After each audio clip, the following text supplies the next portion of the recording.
दोस्तों, इंतिहाई ॾुख भरी ख़बर तव्हां सां शेयर करे रहियो आहियां। तमामु घणी ॾुख भरी ख़बर उहा इहा आहे त हिकु दफ़ो वरी जतोई ऐं महर तकरार कर खयो आहे ऐं हिक ई राति खां शुरू थियल अॼु ॾींहं ताईं जेको झेड़ो हलंदो रहियो उन में 8 ॼणा 8 सिंधी 8 सिंधवासी मारिजी विया आहिनि, शहीद थी विया आहिनि। जीअं बि चओ, पर हीउ जेको खूनी तकरार आहे हिन जे ख़ात्मे केतिरा ई दफ़ा महर ऐं जतोई पाण में विढ़िया आहिनि, सरदारनि फ़ैसिला कया आहिनि, पर रखी रखी वरी इहो तकरार कर थो खणे पियो। उहो साॻियो तकरार आहे या हिन तकरार जो उन सां वास्तो कोन्हे को, पर आहिनि इन में मुलविस ॿई महर ऐं जतोई। राति जी ॻाल्हि आहे, पने आकिल जे कचे वारे इलाइक़े रज़ा ॻोठ जे थाणे जी हद में बखू महर ॻोठ आहे, जिते सरकारी ज़मीन आहे, ॿेले खाते जी ज़मीन आहे, फॉरेस्ट डिपार्टमेंट जी ज़मीन आहे, उन ते कब्ज़ो आहे। महरनि जो बि कब्ज़ो आहे त जतोइनि जो बि कब्ज़ो आहे। हद ते त हीउ बनो असांजो आहे, हीउ ॿारो असांजो आहे, हीउ ॿनी असांजी, ॿनी ॿिन्ही जी न आहे, ॿनी आहे सिंध हुकूमत जी, पर सिंध हुकूमत पंहिंजनि शयुनि जी मालिकी करण में नाकाम रही आहे। इहा असां सभिनी खे ख़बर आहे। सरकारी ज़मीन आहे, हुननि चयो असांजी आहे, हुननि चयो असांजी आहे। इन ॻाल्हि ते झेड़ो थियो। राति जेको झेड़ो थियो उन में 8 माण्हू मरी विया यार, 8 माण्हू। हीअ ॼण का लड़ाई हुजे या का जंग हुजे, हीउ झेड़ो न आहे। 10 रुपयनि जी गोलीअ में तव्हां माण्हूअ खे मारे छॾियो, हुनजी ज़ाल खे तव्हां बेवा करे छॾियो, हुनजे बचनि खे तव्हां यतीम करे छॾियो। हिकु राति में 8 माण्हू जो मरी वञणु, सरदार किथे आहिनि, नवाब किथे आहिनि, हुकुमरान किथे आहिनि, पुलिस किथे आहे, सिंध जा जेके वाली वारिस आहिनि, इक़्तिदार में जेके वेठा आहिनि, उहे किथे आहिनि। कंहिंखे बि का कहल कोन थी अचे त हीअ असांजा सिंधी ईअं पिया था मरनि।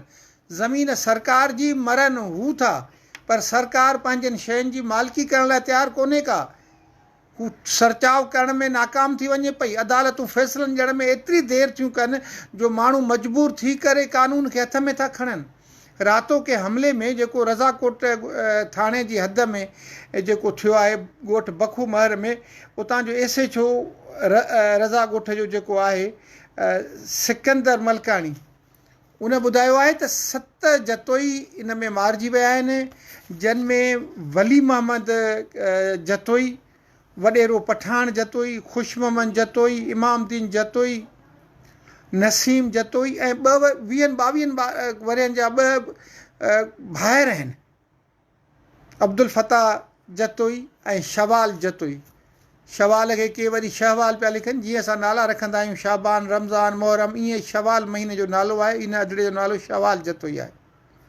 7 ॼणा मारिजी विया आहिनि ऐं जेको आहे सो रज़ाक ॾिनो जतोई, रफ़ीक जतोई, कलीमुल्ला जतोई ऐं मुईद जतोई, इहे वरी ज़ख़्मी धार थिया आहिनि। इन्हनि मां केरु बचंदो केरु न बचंदो, इहो वरी हिकिड़ो धार दास्तान आहे। जॾहिं त महर धुर जो अब्दुल हफ़ीज़ जंगू महर, वॾेरो अब्दुल हफ़ीज़, उहो मारिजी वियो आहे, जॾहिं त अलीशेर महर, इब्राहिम महर, यासीन महर ऐं इद्रीस महर ज़ख़्मी थिया आहिनि। माफ़ु कंदा, हीअ आहे असांजी सिंध। हिकिड़े झेड़े में हिकिड़ी राति में 8 माण्हू। असां वटि टॉलरेंस बर्दाश्त इहा रही आहे जो मिठड़ाऊ कैनाल सांगड़ खां जेॾी महिल हिकिड़ी फैमिली, हिकिड़े कुटुंब, हिकिड़ो भई कार में वञे थो त ज़ाल ऐं मुड़ुस जी पाण में अणबणति थी पए। कार में मुड़ुस थो चवेसि तूं जेको आहे सो तो में ख़र्च जो ख़्यालु नथी करी, हीअं नथी करी, हूअं नथी करी। हू वरी चवे थी तूं सही घर ॾे ध्यानु नथो ॾी, हीअं थो करी, हूअं थो करी, मां त तो मां बेज़ार थी वई आहियां, मारणु पाण खे चाहियां थी। मुड़ुस चवे थो त जेकॾहिं मारणु पाण खे चाहीं थी त पोइ ॾे मिठड़ाऊ कैनाल में टपो।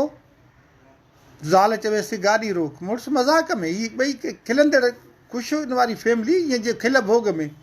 माई लही मिठड़ाऊ कैनाल जी पुल तां टपो ॾिनो, वई लुढ़ंदी वई, मथां वरी मुड़ुस बि उनजे लाश खे उनजे बचाइण लाइ टपो ॾिनो। ॿई ज़ाल मुड़ुस मरी विया, ॿार यतीम थी विया। हीअ आहे टॉलरेंस, हीअ आहे बर्दाश्त। अहिड़े माहौल में हिकु राति में असांजा 8 जोधा, 8 जवान, 8 सिंधी हिकिड़ी राति में मरी विया। 8 ख़ानदान तबाही बर्बादु थी विया। असांजे वॾेरनि खे, असांजे सरदारनि खे, असांजे MNAs खे, असांजे MPs खे, असांजे सेनेटर्स खे, असांजे हुकुमराननि खे, असांजे अदालतुनि खे, असांजे थाणनि खे कंहिं बि क़िस्म जी का परवाह कान्हे का। हाणे वरी इहे खून थींदा, वरी इहे पलांद थींदा, वरी इहे फ़ैसिला थींदा। वरी जे फ़ैसिला थींदा त उन्हनि में किरोड़नि रुपयनि जूं चटियूं हिक ॿिए ते रखियूं वेंदियूं, जेके चटियूं भरण जे लाइ जन वटि मतिलबु वरी बदअमनी जा वाक़िया थींदा। सिंध जे कचो जेको जन्नत नज़ीर आहे, सिंध जे कचे में वञी त ॾिसो न, उते तव्हां पखियुनि जूं ॿोलियूं ॿुधी त ॾिसो न, तव्हांखे इश्क़ थींदो कचे सां। पर असांजे कचे खे हिननि जहनम बणाए छॾियो आहे। 10 20 रुपयनि 50 100 या 150 200 रुपए जी गोली हिकिड़े असांजे जवान खे मारे थी विझे, ऐं हुकुमराननि खे कंहिं बि क़िस्म जी का बि परवाह कान्हे का। हीअ हिकिड़े इंतिहाई अफ़सोसनाक ऐं ॾुखोईंदड़ ख़बर ई हिकु दफ़ो तव्हांखे वरी ॿुधायां त हिन वाक़िए में 8 माण्हू मारिजी विया आहिनि, जिन में 7 ॼणा जतोई आहिनि। जतोई बिरादरी आहे, जेके दोस्त मारिजी विया आहिनि, जेके माण्हू मारिजी विया आहिनि, उन्हनि में वली मोहम्मद जतोई, वॾेरो पठाण जतोई, ख़ुश मोहम्मद जतोई, इमामदीन जतोई, नसीम जतोई ऐं 2 भाइर अब्दुल फताह ऐं शवाल जतोई, जंहिंजी उमिरियूं 20-22 साल आहिनि, शामिल आहिनि। जॾहिं त महर धुर जो अब्दुल हफ़ीज़ महर, जंहिंखे जंगू महर बि चवंदा आहिनि, उहो मारिजी वियो आहे। जॾहिं त अली शेर महर, इब्राहिम महर, यासीन महर ऐं इदरीस महर ज़ख़्मी थी पिया आहिनि। हिकिड़े झेड़े में 8 जवान मरी विया। जॾहिं त ज़ख़्मी आहिनि जतोई धुर जा रज़ाक ॾिनो जतोई, रफ़ीक जतोई, कलीमुल्लाह जतोई, मुईद जतोई ऐं महर धुर जा अली शेर जतोई, माफ़ कंदा, महर धुर जा अली शेर महर, इब्राहिम महर, यासीन महर ऐं इदरीस महर। 7-8 माण्हू ज़ख़्मी आहिनि, 8 माण्हू मरी विया।